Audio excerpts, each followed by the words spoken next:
about needing reinforcements within the midfield, talking about the lack of pace.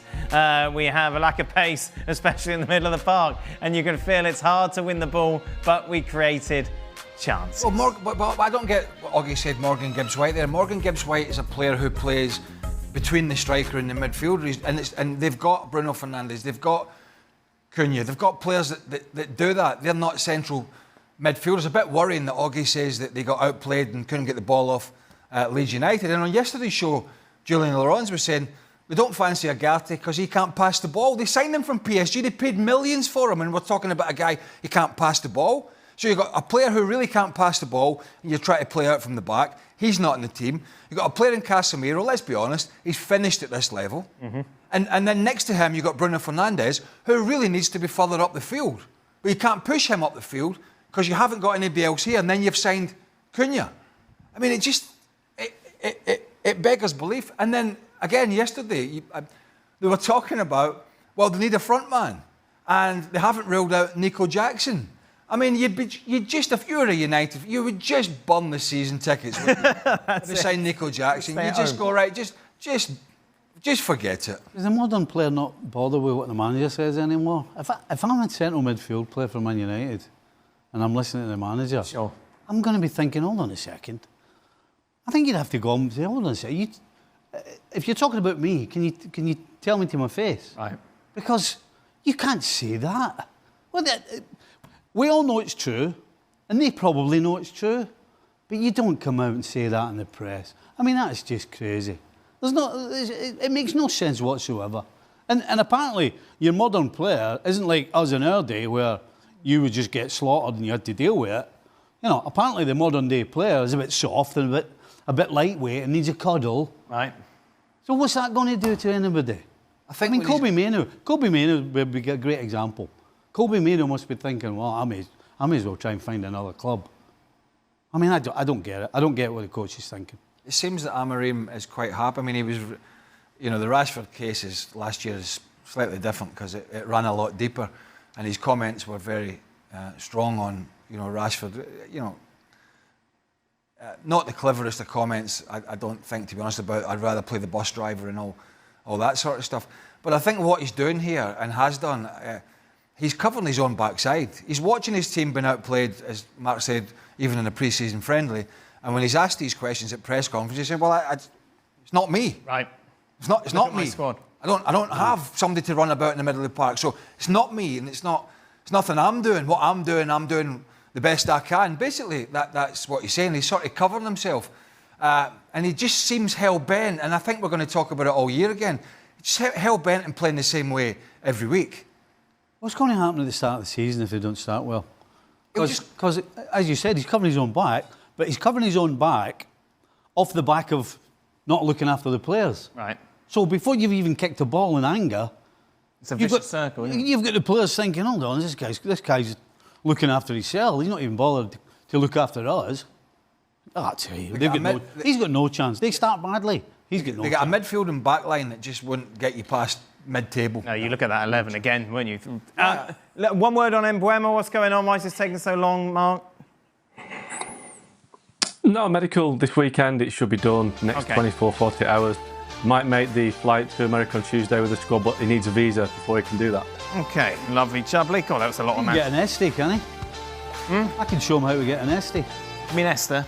An Esther. Yeah, that's what I meant. Yeah, I think. Well, I think he needs a little bit more than that. I think he needs a visa. Is a better option. The problem he has is if Rafinha doesn't play in the 10 role, if Rafinha continues to play in that wide left, nobody's dropping Lamine Yamal. Not happening. You know what I mean? He's arguably best player in the world last season, and Robert Lewandowski down the middle. So it's an opportunity, but really, unless something happens, it's going to be a lot of sitting on the bench. But that's better than training at 5 p.m. with a couple of the other duffers that are not wanted. I mean, I guess everybody's a winner. Let's be honest. I don't know. If I'm a Barcelona fan, I'm hearing my team are linked to Williams, they're linked to Diaz, and we can't get them, so we're getting Marcus Rashford? But it's a situation you find yourself in that getting Rashford actually is going to be okay. You got to look at the big picture. They're not better options out there. Well, obviously not. I mean, you're not the only person that doesn't think Rashford's right now worth the money that they're going to be paying him. None of us think that. But Barcelona find themselves in a situation where this is the best option. So whether Barcelona fans love it or not, this is a good situation for everybody. The one thing that I don't like about it is it gives you a bad taste in your mouth. Because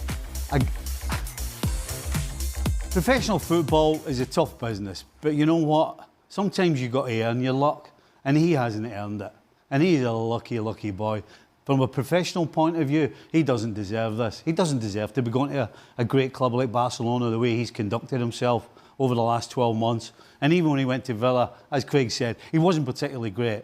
That's quite damning, Stevie. What in particular frustrates you about this? Well, what can we sit here and say, you know what, Marcus Rashford has done everything to try and make himself on the field a success with either Aston Villa or Manchester United. Maybe a little bit more Villa, but with Manchester United. And it's 100% no. 100% no. He absolutely has done all the wrong things, has said all the wrong things, has acted in the wrong manner, has been unprofessional, being in Ireland the night before training and all, and then Drop your sheet. No, it doesn't matter. You've dropped it. Everything he's done has been so unprofessional that, you know, we as professionals will stick up for each other.